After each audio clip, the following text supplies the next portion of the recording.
I called her one day. I had been working a job for a while. I had saved up some money, had been reading all of these different books and just educating myself on finance and stock market and all these different things. Mm-hmm. Like, you know what I mean? I'm ready to buy a house.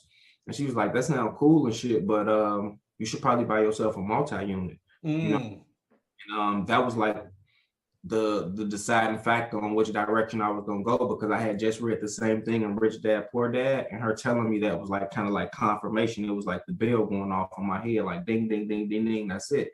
Go get your multi-unit. That's the second time you heard it, and then this time it came from somebody you love and trust. So it only made sense.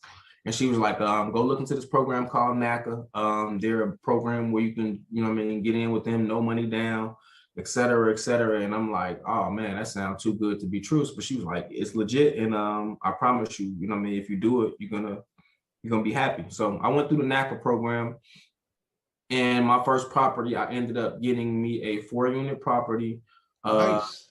in a very nice Chicago suburb called Forest Park, right outside of the city. Great amenities, access to the Green Line and the Blue Line train system. The expressway gets you downtown. 10 minutes, Walmart, churches, malls, everything in the area, really nice schools. I got a really good price on it. And in addition to me getting a good price on it, I didn't have to put any money down on the property. So I got the property with no money down. When I closed on the property, I walked away from the closing table with the $5,000 check. And I closed at the end of the month. So the day that I closed, I went to the building, I started moving in, I started getting rent checks the very next day. Wow. So I closed on the property. I kept all of the money that I had saved up, which was about $12,000. So I still had that in my account. Okay. They gave me another $5,000 after I closed, you know what I'm saying, which ran up 10 grand cash. And then I moved into the building, and the next day I started receiving rent checks of $1,000 or better from each individual property, which was 3 units at the time. That's wonderful. So you hit it out the park on your first go. Oh man, it was a grand slam. Right. Okay, so let me ask you this. How important was your credit for you to acquire that first piece of property? Was it? Well, with the program that I went through, it didn't really matter about credit, because they're more so concerned about your debt to income ratio and what's on your credit. So your credit score doesn't matter, but they don't want you to have any debt on your credit. So like no collections or anything like that. You can get by even with student loans and stuff because you're paying that, but it will just go against your debt to income ratio, like what you could afford towards a home property. But with NACA, they don't really concern themselves with your credit score. They just want to see that you don't have any debt in your current name. And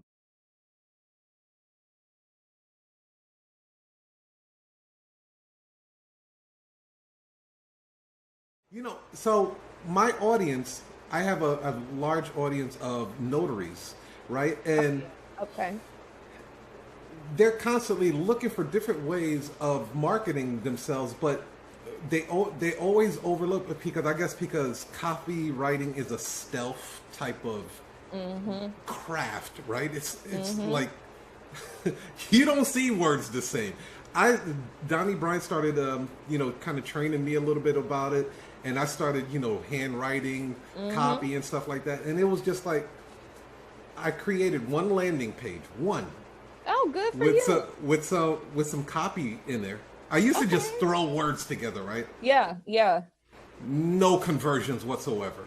Yep. Now that I understand copy a little bit, that same landing page will start creating money. I'm like, this is freaking amazing. Like, if notaries would know about this would change everything for them. Yeah. So like for websites, they would find copy there, correct? Absolutely, yes. What other places would they see copy? Let me see, websites. I mean, even social media. When you're very intentional about posting something with the intent of getting somebody maybe to download your lead magnet or whatever freebie you're giving away, or if you're seeking to get more, clients for the notary business, I mean, that's a form of copywriting, because again, when you write words with the intent of selling something, that's copywriting. And so for someone in this sector, being a notary, the biggest thing I would say is literally you have to put yourself in the shoes, or in the mindset rather, of your prospective customers. Why do people need a notary? they're trying to purchase a house, right? Or they're trying to, I think one case study or something I read recently was like somebody needed a notary because they needed like to hurry up and get a passport for their kid or something. I mean, there are all these different scenarios. And so what you want to do is put yourself in the mindset of the individual that needs your services and literally just speak to them, you know? Especially if you have a mobile notary company, that's even better because you're literally telling them, like, look, we will come to you. Like this is the convenience factor that we're bringing to you. You don't have to worry about coming to us. We'll just come to you. But that's the biggest thing. I tell people all the time, a lot of folks mistakenly assume that to be successful as a notary, as a copywriter, it means that you have to know how to write grammatically correct. Mm-hmm. That's not true. Actually, the success factor that comes with being a copywriter is empathy. You have to empathize with people. So the more that you're able to hone that skill of empathy, the better you are at being able to sell people your products and services through words.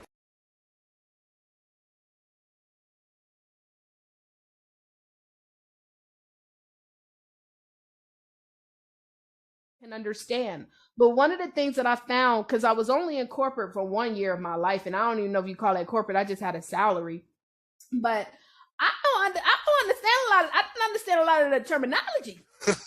So when I was trying to launch these businesses, I didn't nobody think about it. We're not taught how to start a business. We're not taught to get an LLC and get business bank accounts and all these. We're not taught these things. We don't know what an SOP is. We don't know what a board is. And so I remember going to some of these events where it's like, okay, I'm making 6 figures. It's time to scale. And I would sit here and they're like, yeah, you need to get your women's registration or whatever these certifications are and all this stuff. And I'm like, and I don't want to look stupid because I mean, I'm over here making a decent income. So I must know what I'm doing. I would just be like, you know what? Never mind. Let me just go back to doing what I do. And that's rolling up my sleeves and getting out here in these streets and grinding. But the truth is, y'all, we don't have to work so hard if we understand the government be trying to throw us money. It's like, we want to give you this money, but we don't know what's available. So Urban CEO is supposed to be that bridge between the urban community because, and I call it, we want to help, you know how you got churches that say we want to help the unchurched get church? Well, we want to help the unconferenced get conferenced. And so we create environments where we might have a corporate person come and talking about funding, but if you don't understand it, don't worry, I got you. Excuse me, ma'am, we don't know what SOP means. Can you please break it down for us and explain?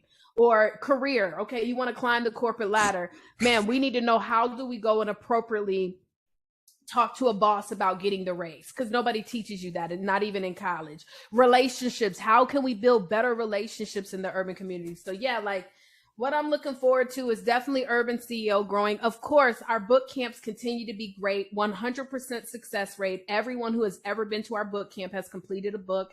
I'm just excited. And you're global too. Yeah, listen, 95% of my clients I've never physically met. They all over the world. And all over the world. Trinidad, Tobago, Ghana. I see it. I see it. Yes, ladies and gentlemen, she is internationally known. You better know it. Holla. And not only that, I'm gonna let you guys know right now, her streamline and automation is bar none one of the best. like your text goes out like clockwork. Your email marketing fleek, copywriting. I'm like, oh my God. You guys can learn so much over and over and over again just by the little bit of stuff that she said on the show today. So